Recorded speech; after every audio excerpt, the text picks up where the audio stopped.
మరి చక్కని వాక్యాన్ని చదువుకున్నాం.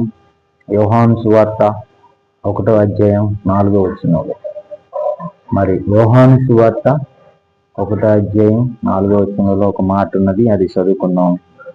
ఆయనలో జీవముండును, ఆ జీవము మనుషులకు వెలుగై ఉండును. ఆయనలో ఏముందంట? జీవము ఉన్నదంట.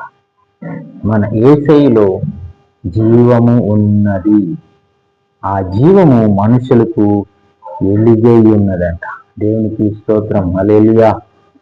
అంటే మన దేవుడు, మన ప్రభు అయిన యేసుక్రీస్తు లోకానికి ఏం తెచ్చిండు? జీవము తెచ్చిందన్నమాట. ఆయనలో జీవము ఉన్నది. మన ప్రభువు జీవము తెచ్చిన దేవుడు. అందుకుని ఆ జీవము మనుషులకు వెలుగై ఉన్నది. అంటే ఈ లోకం చీకటిలో